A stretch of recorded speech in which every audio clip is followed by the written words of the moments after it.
Welcome, Casey, to the Dating Intentionally podcast. What's going on? Oof. Well, we are recording this the week of the inauguration, so much is going on. So much. I'm glad we can have the space to chat about dating and just focus on that for like an hour of our It time. sounds really, really nice. I appreciate that. Aside from the state of our country, what are you being intentional about, or what do you want to be more intentional about? I have just recently learned the term lifestyle design. I literally just read it in a book an hour ago. And this is a concept wherein people are going about intentionally designing their lives outside of like typical societal conceptualizations of time. And so yeah, am trying to be more intentional about my time and moving more slowly in my life. That's a new goal that I have. I love to hear that. On top of that, like one of my new mantras has been, it takes as long as it takes. And Mm. that's been helping me Hmm. slow down. Like, you I know what? love Like writing that. this script, it takes as long as it takes. Making this Right. YouTube video, it takes as long as it takes. Right. Like And what terrible thing is really going to happen if it takes longer than you thought it would, right? nothing. Yeah. Yeah. And Yeah. you are running a whole business. Like I understand like the need for that, like carving out time to take things slow because Yeah. running a practice and everything you do, yeah. Like I'm so glad Yeah. you discovered lifestyle design. This is fun Me for you. too. I'm nervous, excited. I'll update you in a few months with how it's I have going. full faith in you. I want to get into it. I shared a little bit about you in the intro, but can you talk a little bit more about I want to jump right into your story, like this Okay. life-changing moment you had where you really had to face your authentic self in a culture that taught you it was just wrong. Like Yeah. I want to just hear a little bit more like just from you because I shared a bunch of stuff, but Yeah, yeah. totally. I mean, gosh, I continue to have those moments in my life. But when I think about queer dating, and my queerness, the very specific moment that comes to mind and the one that I've written about a lot is I was extremely depressed. I had been struggling with an eating disorder for a very long time. I was struggling with suicidality, and it had gotten so bad that I was actually, this is about, I don't know, 12 years ago at this point, I was psychiatrically hospitalized. Wow. And hospitalized, honestly, is a nice term for what happened. The facility that I was in was just like ruthless, awful, lots of human rights violations. And I had a life or death experience there. And in the moment of that life or death experience was actually with another patient. I was hit upside the head with the realization that I was queer. And it feels, whenever I tell this story, I'm like, how do I explain this? This is the strangest time in the world to be having a realization about sexuality, about romance.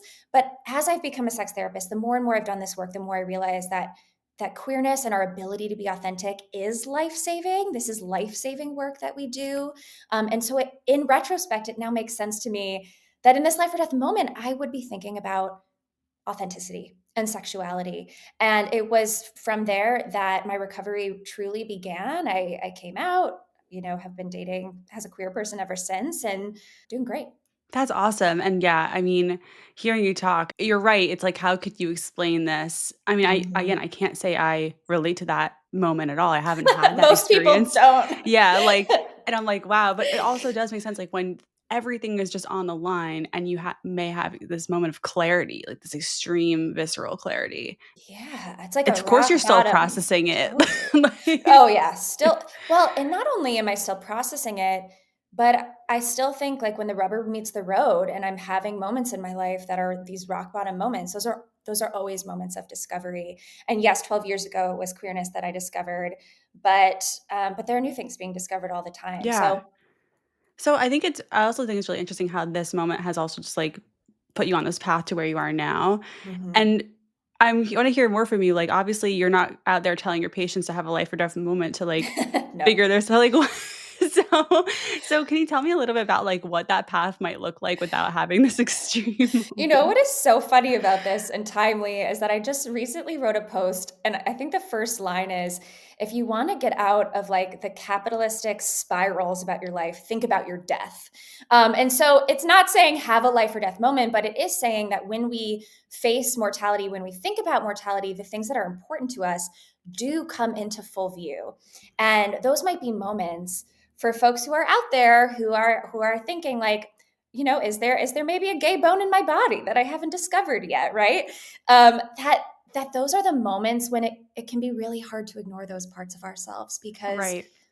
I think that most of us want to meet those parts of ourselves in this lifetime. And so Yes. I do think mortality is really powerful. And I do use some existential frameworks to help people ask themselves the question, like, if I weren't here tomorrow, what would I regret? And you can't imagine how many times people answer that question with, I wish I could be more honest about my sexuality. Wow. Do you do the eulogy exercise with your patients ever? Or like No, okay, do you know what no. that is?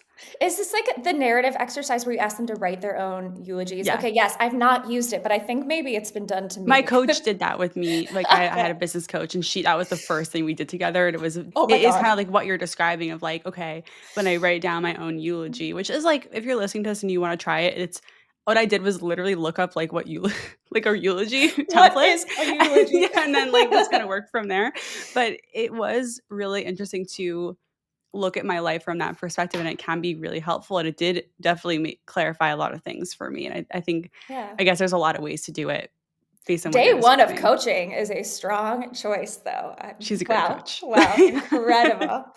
I bow down. So, okay, I guess I'm also curious, like, with all your experience you've had now and looking back, what would you have wanted to tell that version of yourself back there in that facility?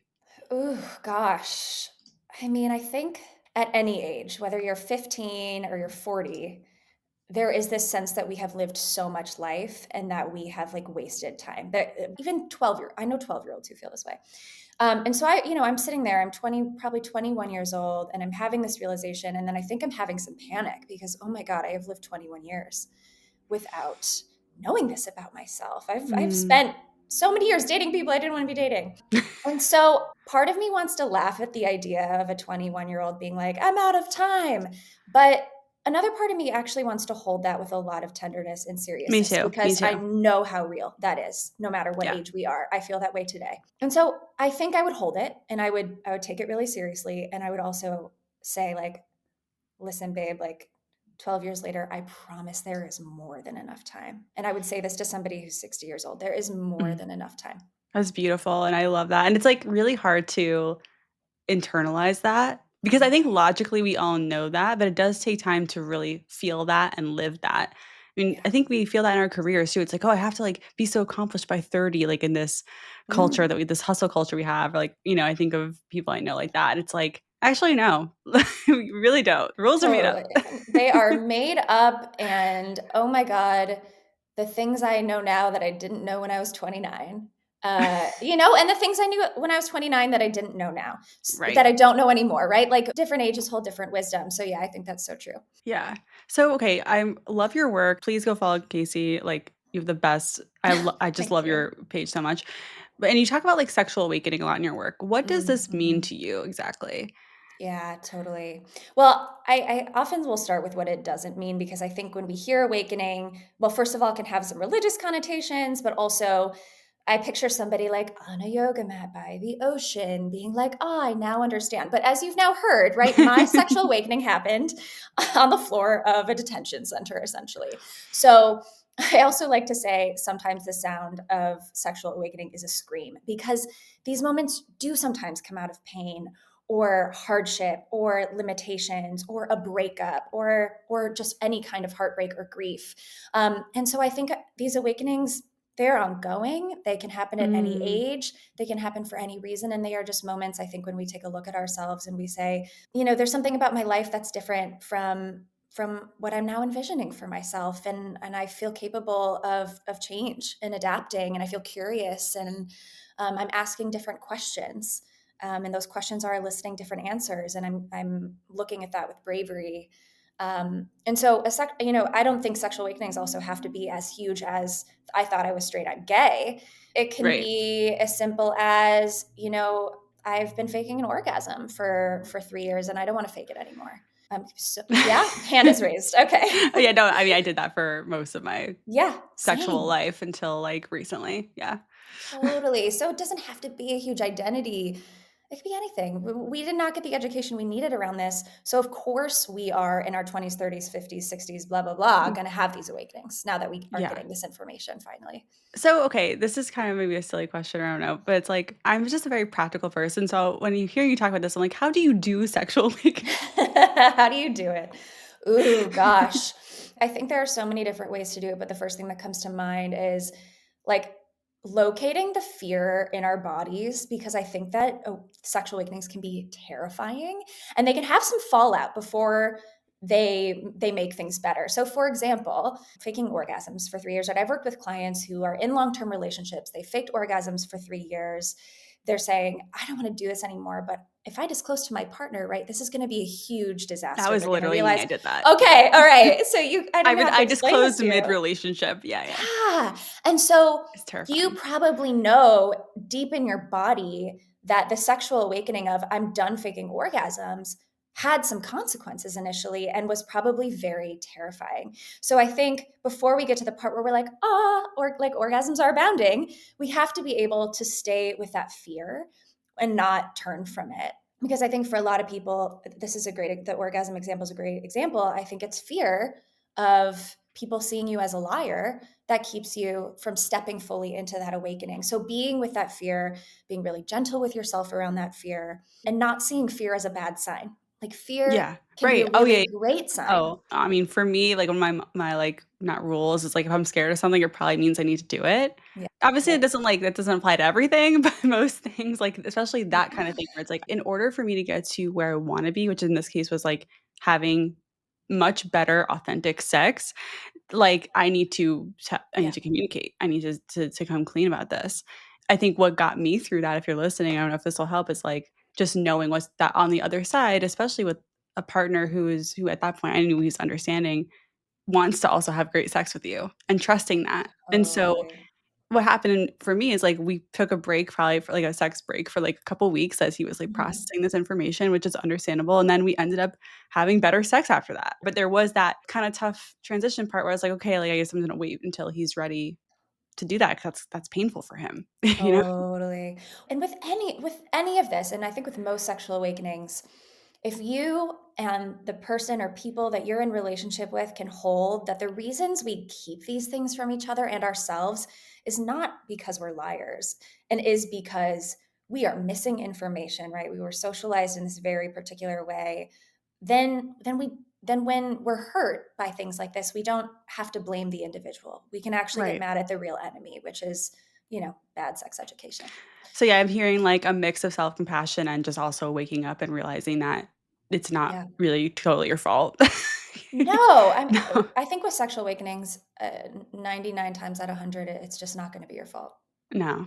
And so when you were describing your sexual awakening moment in a detention center, I was thinking about mine, which is, like, the opposite in, like, summer camp. Oh, I have so many sexual awakenings at summer camp. It's What like kind was sex it? Was it a queer sexual like, what was the Yeah, yeah, vibe? yeah, for sure. Like, Okay. I think I had definitely some of my earlier sexually intimate experiences were probably that, like, late middle school age in summer camp. Yeah, oh, I so know. many What a people. precious time. Totally. Well, and I just feel like the crushes on your counselors, right? Yes. Like people that you don't go to school with, so it's a little safer to try things on, experiment. Totally. Yeah. Breeding ground for Yeah. sexual awakening. Yeah. Yep. I definitely like, I had my first kiss at summer camp. Like, just, like, everything happened at summer Mm. camp. I got my first period at summer camp, which I don't recommend. No, that's That's absolutely that's the wrong terrifying, kind of actually. sexual That's awakening. Oh my Yeah, yeah, goodness. don't do that. Did you go to a religious camp? Oh yeah, Yeah. like So me too, but I'm the Jewish, religious so camp. it's Okay, different. okay. Yeah. It's very different 'cause in Jewish culture, like, especially in youth groups and summer camps, they, like, encourage all this stuff. Oh, Like, they're, like, totally, literally just totally, trying to, like, get you to, like, marry into the Jewish community and, like, have babies totally. and, like, all the things, which is, like, great. Like, Yes. that's how people meet their partners, like, that's wonderful. Oh my God. I mean, so many of my Jewish friends, I feel quite jealous that they have these camp friends from like 20 years ago that have these Yeah. beautiful relationships. Meanwhile, I'm discovering, actually, I have it right here, this camp journal where I'm literally journaling to Jesus, apologizing for like letting a guy feel me up, right? So like Oh my god. very different, very That's different so, experiences. so, so different. It's Well, yeah. okay, I wanna get into the dating stuff, but I have one more question for you, which is, like, what has been the best part about helping people discover their authentic selves through, as you call it, anti-oppressive queer sexual Mm. education? Oh gosh. Like, your favorite? My absolute favorite. I do think that, and it's hard to describe. There is this moment where you see somebody realize their freedom. Like you Mhm. see somebody kind of release themselves from some chains. And I'm picturing like a particular sort of look in their eyes. There's some like maybe tears behind the eyes. But yeah, the moment where they realize there's freedom for them. Yeah, and I think that is so beautiful. I love how you're describing that because I think through the fear and the challenges that we have to work through, it's like, that is worth it. Yeah, It's so worth it. yeah, Yeah, it amazing. is. Well, I love hearing your story, and this has been so great. I appreciate you for sharing all this stuff. So I wanna transition into some more dating, like, practical stuff because I've talked Great. about this on the podcast, but I'm bi. I've dated women here and there, never been in a relationship with a woman, but this is a topic that comes up. People are like, "We don't know what Mhm. we're doing out here." So I want Totally. And so I will also tell you that nobody does. yeah. But I do think that because of the way that we are socialized around bi folks, like there are less resources. There is more stigma. So that makes total sense to me. Yeah. So can you talk a little bit about your dating experience after coming out? Yeah, I dated several women after coming out. I had a period of time where I was like, nope, not dating any men. And Were you then dating in at college? I know you at I college. was. Yeah. I was Okay. yeah, I was in an out queer relationship at Wheaton College. I don't know if you're familiar, but like No. the evangelical Christian college where you have to sign a document saying that you will not be gay. Almost got expelled for it. So like playing fast and loose out at Wheaton College with my first Dangerous. girlfriends. Yep. Yep. Super. Yeah, it's funny looking back. And then I met a guy that I was attracted to, and I was like, oh, maybe this isn't as black and white as I thought for me. And so then I had a period of time where I was dating people of all genders. And in the last couple of years, I've dated women, I've dated non-binary folks, and so I just, for me, and my mom actually said it really well like a year ago. She was like, Casey, I think you just like the person, and it doesn't really matter what form they come in. And I was like, Mom, yes, actually, couldn't have said it better myself. And for me, that is what it means to be bi.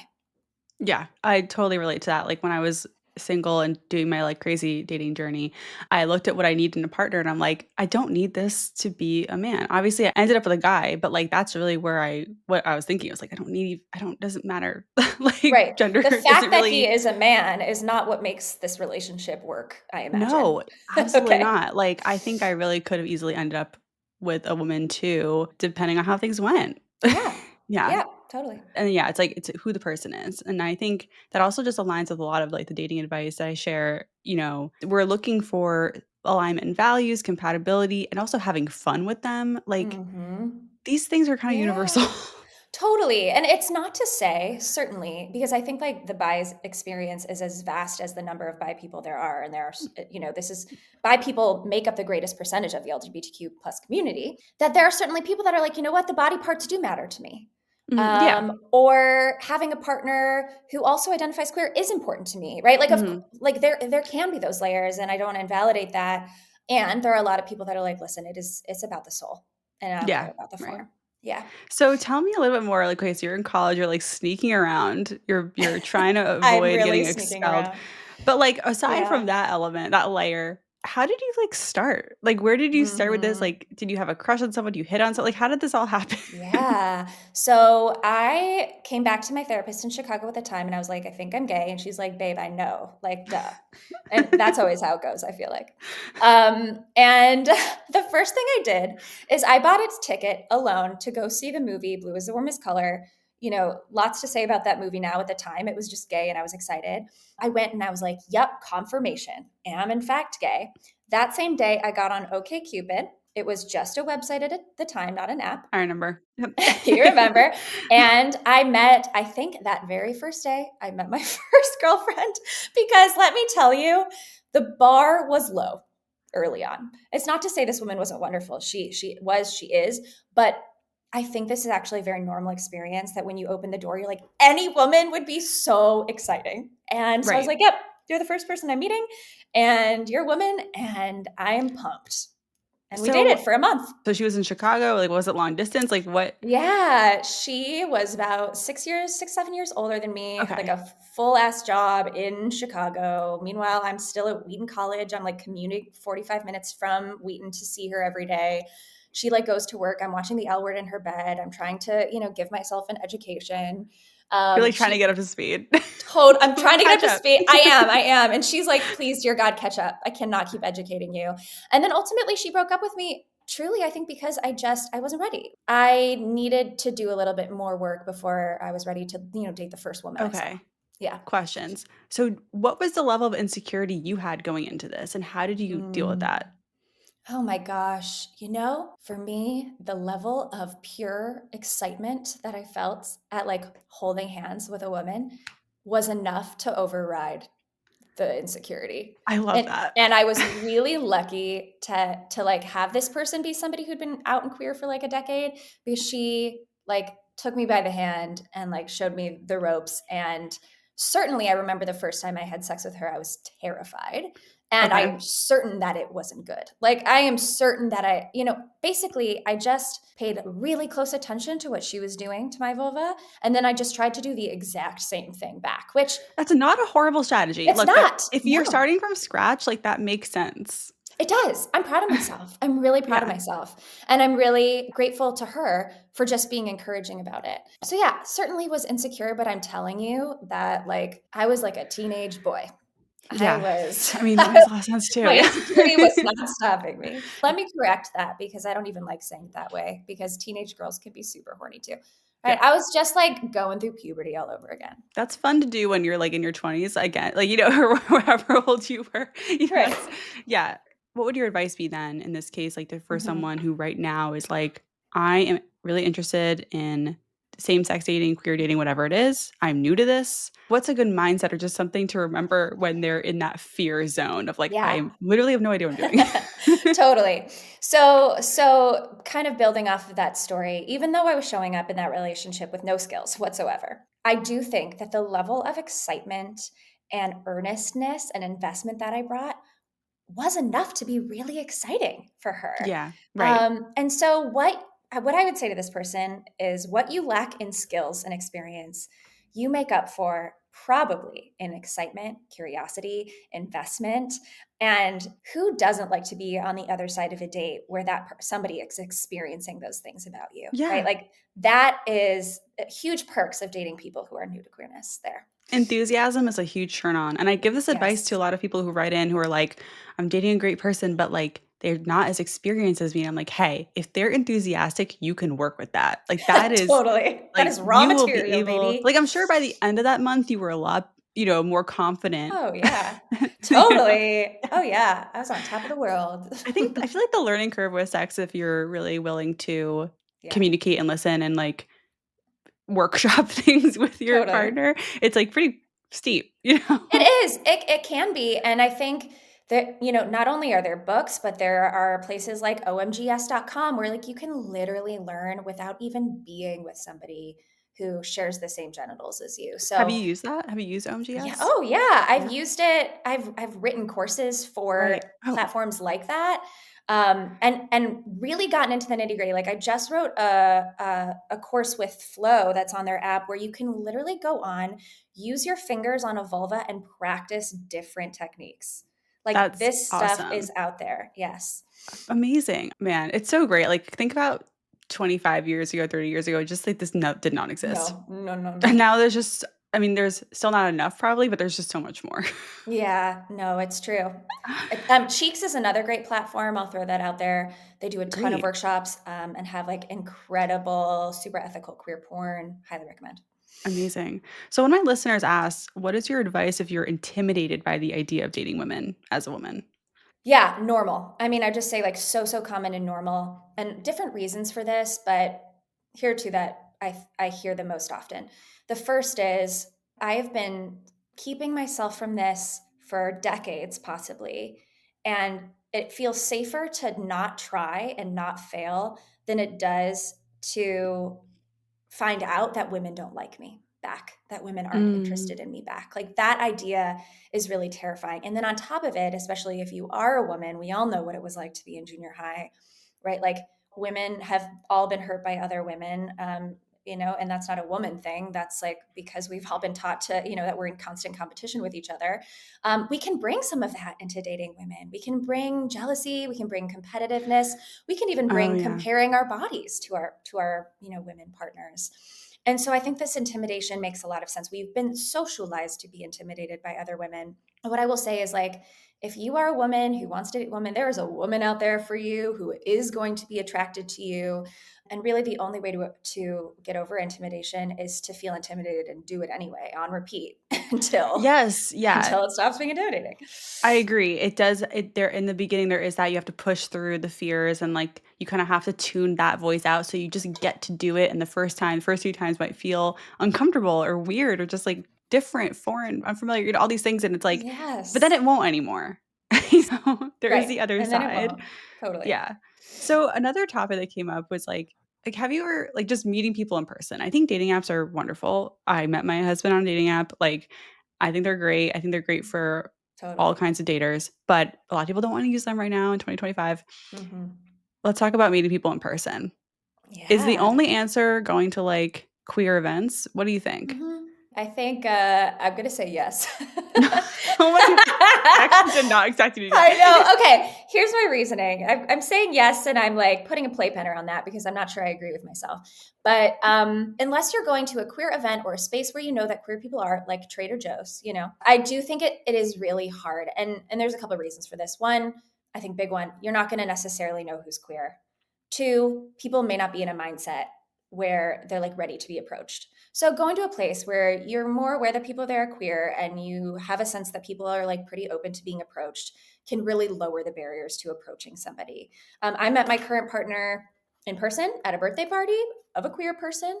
Not a singles event, but there Totally. probably would be queer people there. Totally. I do not, okay, to be clear, I do not think it has to be at a singles event. You could go Right. to a Boy Genius concert Fair and meet the enough. love of your life. Right. So it doesn't have to be a queer dating event, but I do think that to lower the barrier to approaching and being approached, having a sense that like it's a space of queer people can be really helpful. Got it. Can we talk about how you met your current partner a little more? Like, how did this Yes, unfold? sure. Yes. I was at my friend's birthday party, and a friend of mine walked in and had brought with her one of her close friends who was in town visiting from San Francisco. And immediately my eyes widened, and I was like, who is this very, very hot person who is also clearly very gay, was wearing like a cut off Carhartt t-shirt and had like short hair and like a nose ring, right? So like all the signs were there. But I also, and I've said this to them since, I was like, I was convinced that you'd been in a marriage for 11 years. Like you were already experiencing like lesbian bed death. Like I was not going to approach you. So I didn't approach them then, but I did sort of put in my back pocket that I was going to ask my friend who brought them about them the next day. So Mhm.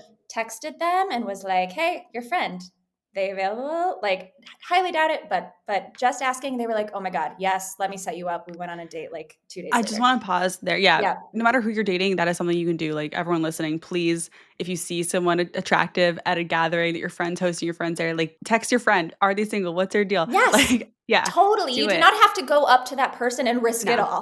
no. You don't even have to do it that night, right? Like today, Yeah, you can find them on Instagram. So the right. pressure to do it in person, can let that go. Yeah, I think I did that too at a party actually, like, when I Yeah? was dating yeah, there was, like, a guy and we were talking and I asked my friend, like, "What's his deal? Can I have his number?" And that's how that happened. Yeah, it's a great almost I wanna say old-fashioned way in a way. Right. That's so awesome, It's though. funny. It's like becoming more and more the dating of the future to Yeah. meet in real life. So let's talk about this because I live in a space online where there's a lot of, like, argument and just, like, Mhm. exhausting conversations around, like, heterosexual roles. Mhm. Who pays for the date? Who asks who? Mhm. So how does this translate to queer dating? Totally. When the rules are there are no rules, it can be anxiety provoking. Like a lot of people Yeah. are like it's super freeing and it's amazing and it does become that way. But at first it can be really anxiety provoking because being given a script, even if it's a effed up script, can make us feel more in control. So that Yes, right, right. We like ladders, we like paths, we like we the do. steps. Yeah, it's comforting, Totally. but it's not a one size fits all. Totally. And so it is true that like you and whoever you're sitting across get to decide how you do this. I can tell you my approach and like I am coming from a place where like I do have disposable income, so that's something to consider. But I will Mhm. always pay for a first date, no matter what. Like I will always be the first one to reach for my wallet, and I make that decision ahead of time. That way, there's no moment where I'm like, "Are you? Will I? Who's doing this?" Like I make it known, and I will often make it known even before the date happens, because if I'm choosing just thinking about what it means to take care of each other financially. For me, it's like, hey, if I'm suggesting a fancy restaurant, not knowing anything about your finances, I want to let you know that like you don't need to worry about it. That I'm gonna cover this, right? Or just be transparent. Maybe it's date 2, and I'm like, hey, for this one, like, how do you feel about going halfsies? Planning ahead. Queer people have, I think, gotten pretty good at planning ahead of time as a love language, as a way of taking care of each other, so that we don't have to have those sort of like anxious, awkward moments. Yeah, I wish this was more adopted in heterosexual, just all dating Oh, yeah, because totally, and totally. you're not the first person who's come on and said that, like, I had a guest who came on who basically did the same thing, but was basically texting the guy, like, "I don't want to kiss or really touch on the first date. Like, Yeah, I'm not okay, I'm gonna do a beautiful. handshake." Like, the greeting was kind of Totally, she totally. gave them a heads up, and I'd like that. It's like, okay, like because also that moment on a date is stressful. Like, what are we gonna do? Are we gonna hug? We gonna Yeah, and it's like, "No, here you go. This is what I want." And the people who weren't cool with that just weren't a match for that guest. totally, It's like, yeah, totally. so if someone responded to you being like, "Actually, Casey, no, this is This is weird," like, weird, they're probably right? not your person. No. Oh, if they thought that was weird, yeah, they would be really in for it with me. So yeah, better to know So, wait, what early. I'm hearing, though, is, like, the way this is navigated in terms of who's doing what, these roles. It seems like Yeah. there's a little bit more talking about ahead of time. There's an awareness that there are no rules, really, so you kinda have to make it up as you go along. Yeah. Mhm. It's harder, but it's also kinda nice. It is, because you do get to also ask the question of like, what feels good? I mean, I remember going on Mhm. dates with men where they paid for everything, and there was something about that that felt good, certainly, but there was also something about it that felt kind of disempowering. So it actually feels really good for me to be able to pay for a date. Oh, yeah. Not only I does it love treating yeah, people. I feel hot. Yeah, I me feel too. so hot, Yeah. and you don't have to have $100 to treat someone on a first date, right? Like get creative, go on a picnic, like throw down 15 bucks, feel hot about it. Or So go to Trader Joe's, or go Queer grocery Central and shopping just together. yeah. Yes. Honestly, my partner, I'm visiting them in San Francisco, and they were like, "Do you wanna go to the grocery store with me?" And I was like, "Yeah, that sounds adorable. Let's go to the grocery store Yes. together." Right, So yeah. I mean, I remember a date I had with my husband, we did a challenge where we took turns picking out ingredients. We had, like, 5 oh, ingredients, and we cute. went home and cooked with Oh these, like, my random god. ingredients. What did you make? I need to I have a know. background as, like, a chef kind of, Okay, so okay. I am very confident in whatever it ended up probably being, like, some kinda stir fry. It was wacky, Yeah. Yeah, which is yeah. usually what happens, but like that, yeah, you can get creative. I'm glad we got into this kinda corner of, like, roles because I think when you're going from dating only men to then transitioning to dating everyone or women, Mhm. you're, like, kinda lost, and I think Yeah. yeah, I like your advice of doing what feels good, so I definitely listeners, I recommend checking in with yourself, no matter who you're dating, like, what feels good, Mhm. That I agree, I didn't love when guys paid for me, more for me because I'm like, "I don't expect you to, like, financially support me. That's not why I'm Totally. here." And when you look at the history of that tradition, right? Like it's icky.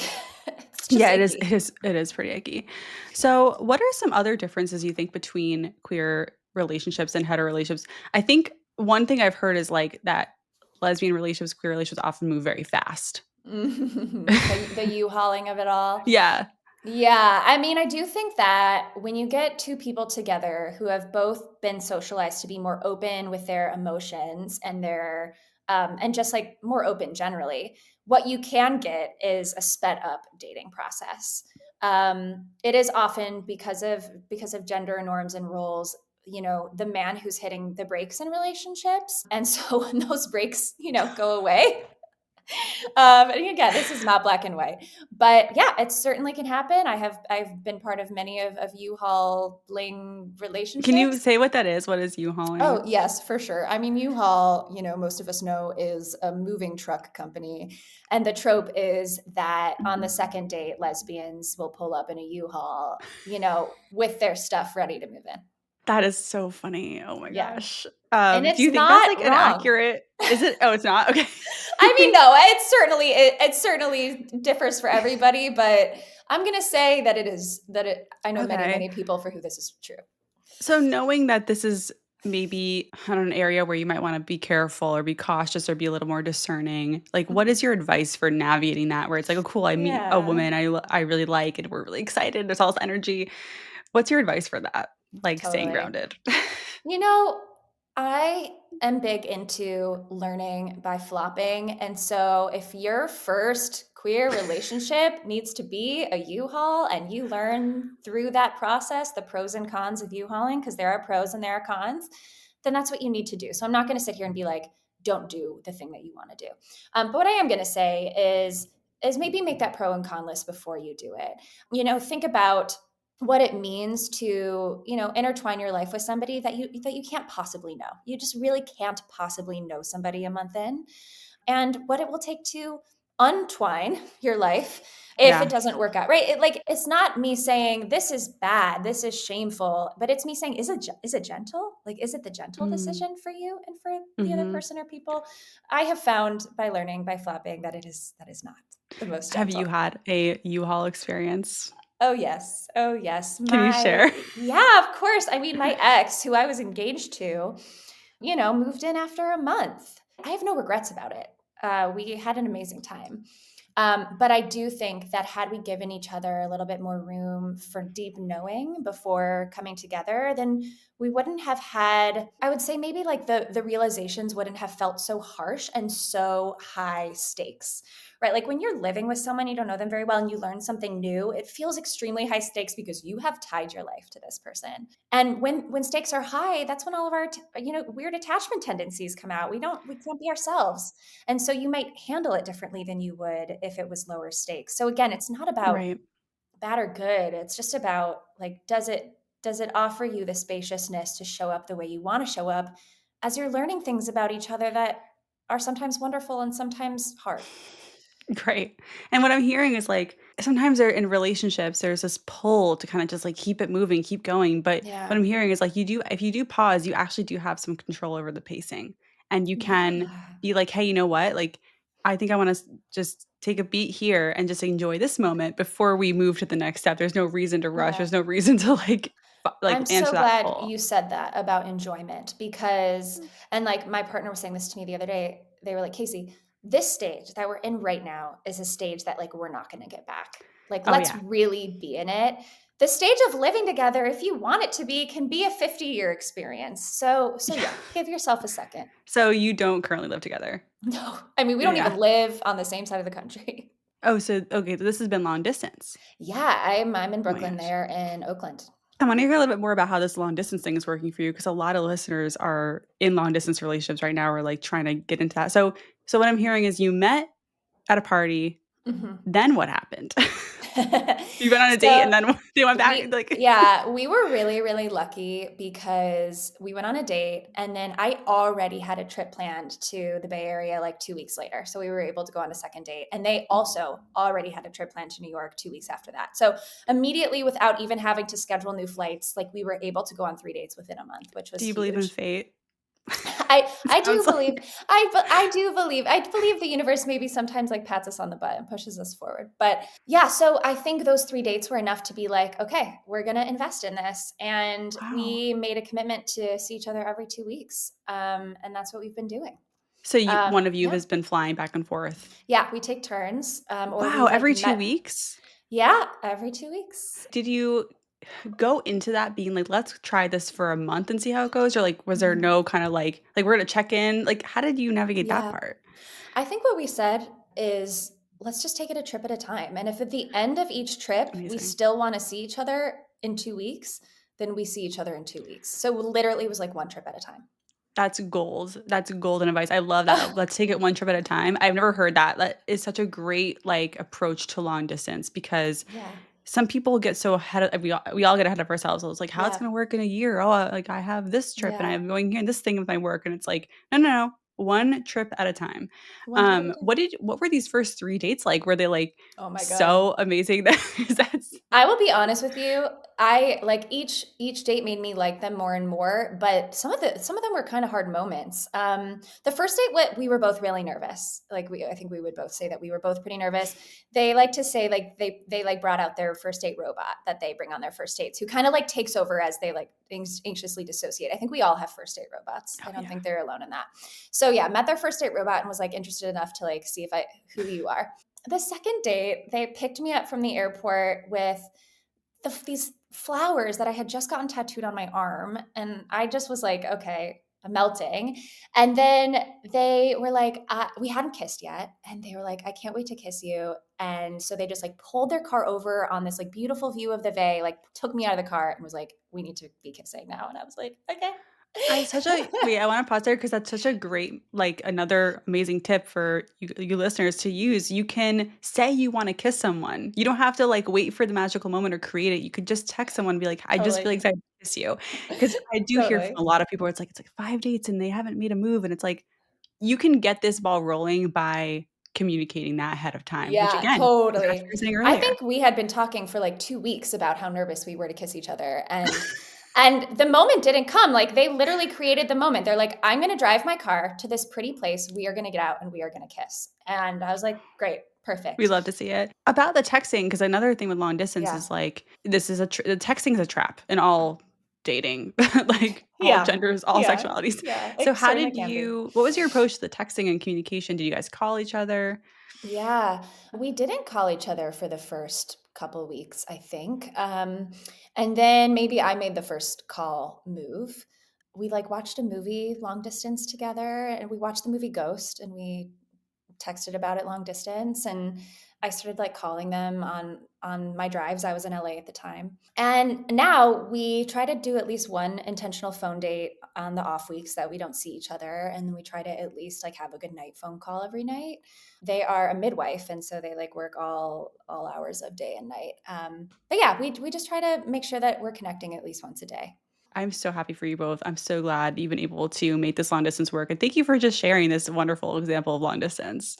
You know, we are 4 months in. So, like, and I will say, like, anyone can fall in love, right? Like, the real, task is staying in love, and so, yeah, we will see. We'll see. So, okay, before we wrap up, I guess my one of my last questions for you is, like, back to just more queer sex and also just sex in general. What are some Yeah. misconceptions or myths that you feel like come up a lot, and how do you address Hmm. them? I think this is both a truth and a myth, depending on how you approach it. But the idea that queer sex is always taking turns comes up a lot, right? That like because often, not always, in queer relationships, there isn't, a penis and a vagina, that there does have to be like some kind of like, it is your turn to receive pleasure, and now it is my turn to receive pleasure. And certainly, like I've been in relationships where sex did operate that way. But it is almost never that binary, especially if you're somebody that gets pleasure from giving pleasure, right? Like there is pleasure abounding on all sides at all times. And there are strap ons, and people can be fingering each other at the same time, and 69ing. Like there are all of these ways that mutual pleasure happens with queer folks. And I think that queer sex like is often more creative sex. And actually, the research says women having sex with women have more orgasms than anybody else. And I so mean, I don't yeah, think we're sacrificing very much over here. I think that makes a lot of sense. Yeah. And what do you wanna see more of in dating? What do I want to see more of in dating? Like in other people dating generally? Yeah, dating culture, like, Dating date to the culture. daters listening. To the daters out there, yeah. I want to see daters accommodating each other more. I believe as somebody who grew up with a disability, I believe that we have a lot to learn from the disabled community around accommodations, and in particular the fact that like all of us need accommodations, just at like different in different amounts. And I think an accommodation could look like, hey, this restaurant that I'm thinking about is pretty noisy. Like what's a noisy environment like for you? Like how do you show up? Is that Mhm. overstimulating for you, right? We talked a lot about potential financial accommodations earlier. Sexual accommodations, right? Like is there anything I should know about like the aches and pains in your body and how we can take care of you in that, right? Like would a pillow help? Would a pillow make a difference? What kinds of props do we need? Asking each other about relationship with orgasm ahead of time. I am Yeah. somebody that like I need my emotional security vibrator like the first few times that I have sex with somebody. And it That's feels so really emotional security vibrator. Oh my gosh, I know yes. exactly what you mean. I need it. I need it to be there. I might not even use it, but I need it. Right, it just And need yeah. yeah. And it feels so good when somebody asks me ahead of time, like, is there anything that we can have with us that will make Do you you feel think more secure? so I agree. I absolutely wanna see more people being more accommodating, and this is in line with a lot of what my guests say about being more empathetic and understanding and compassionate with other people. Like, we Yeah. need more of this in dating.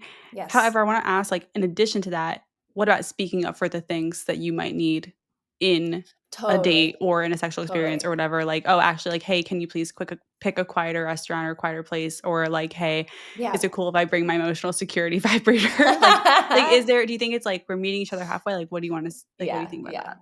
Absolutely. I'm glad you said that. Yeah, I do think like we can't expect people to read our minds, and we can't expect people to have these frameworks because none of us were taught them. And so if you are somebody who is, fortunate enough or who has had the life experience that you do have these frameworks that you can offer and bring yourself, yeah, like empower yourself to be the one to initiate those Yeah. conversations. Yes. Amazing. Casey, this has been awesome. I appreciate you Oh, so this was much. fun. Yeah, where can we find more of you? Yeah, you can follow me on Queer Sex Therapy on Instagram and TikTok. And I also, yeah, run a sex therapy practice called the Expansive Group. And we see folks all over the country, all over the world, in fact. So hit us up.